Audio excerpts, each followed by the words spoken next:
God damn it, Ringo. Erica?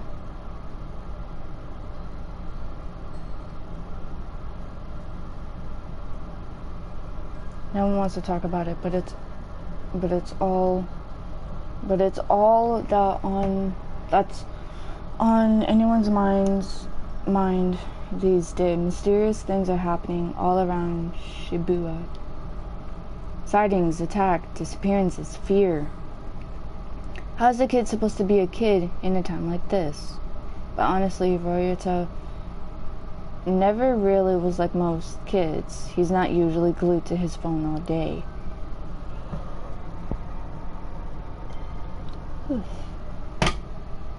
Ryota's concerns bring him into a mysterious case file posted online. It's titled The Kirigoika Vanishing. He reads it to himself the best he can. Having tracked another report of dark fog to the area, I've arrived to find it had passed, leaving dreary rain hanging over the neighborhood. At the scene, all we found were clothes of a mother and a son, left behind like two molted cicada shells. It's hard to even imagine a parent and her child just gone, precious lives snuffed out forever. My heart sank knowing that I had failed to protect them. It was the worst feeling I'd ever felt. As if on cue, the rain started pouring down, heavier and heavier. It felt with each passing minute, but I couldn't bother to take out my umbrella. That's when the obvious the culprits returned to the scene of the crime. A group of monsters. They had umbrellas of their own, as if rain followed them everywhere they go. I was furious. I brought hell down onto them at that very moment. They tried to protect themselves with the umbrella, but I just kept pounding on them until they were battered and broken. I was exhausted. I could have fallen over at any moment, but my other wrath kept me going. As I picked up to leave, I still refused to open my umbrella. I just walked away, rain pouring and soaking me to the bone. KK.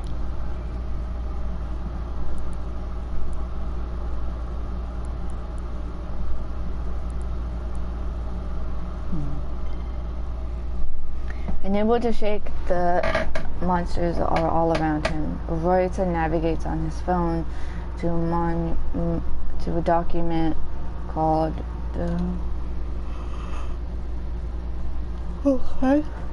the language is complicated, but he works to understand it. It says, I got a tip on a missing woman from Marunouchi.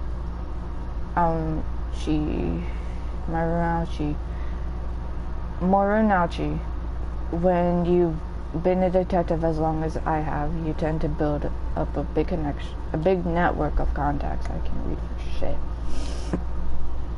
The story my contact told me was that they saw the woman one day when the fog rolled in.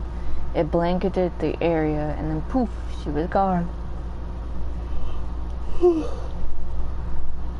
It's time like this make me wish a certain somebody was around. Come to think of it, the fog and these disappearances set the scene for when I first met the rest of my crew.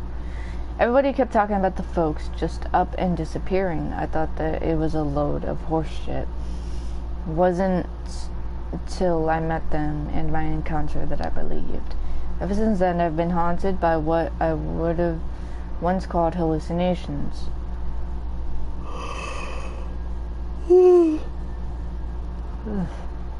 Turns out being able to see spirits and monsters isn't fantasy movie nonsense after all. Guess I should be thankful, because otherwise I would have seen through that monster and taken the form of a woman. I'm gonna go get food, because, yeah.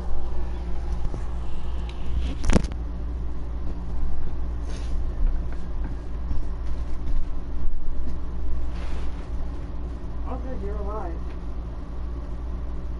Maybe. Hi. No, I'm not gonna touch you.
Okay.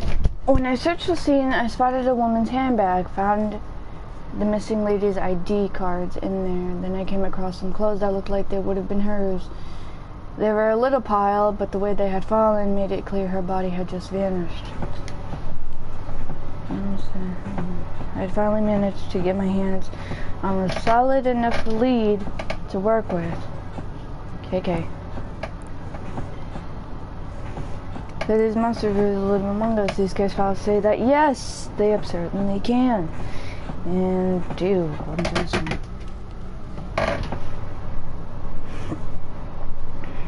A lady called me about a missing persons case.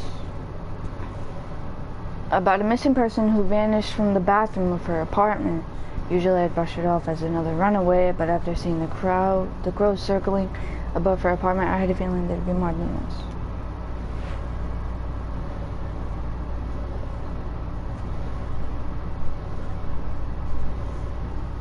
The black stains of the front door verified my hunch.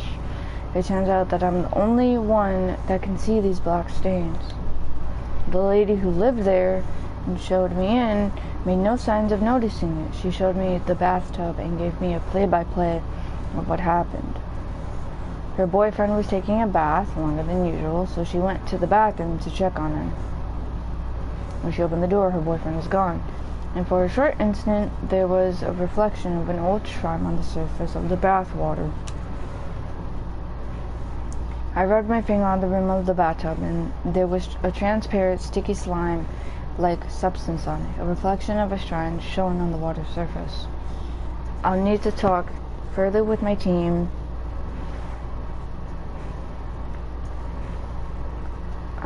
about this incident to see if these ring any bells. I purged the black stain on the floor and left the scene. Poor lady, what will she do now? What can any of us do? KK.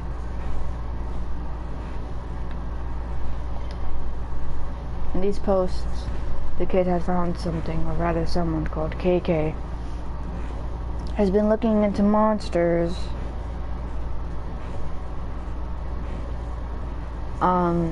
Or rather someone has been looking into monsters in this part of town. A believer, just like Roy does. Social media would never lie, and that means KK is an expert, maybe the expert in all things paranormal. There's only one thing left to do. Having pored over every story posting granting about local monsters he could find, Royta appears to take action.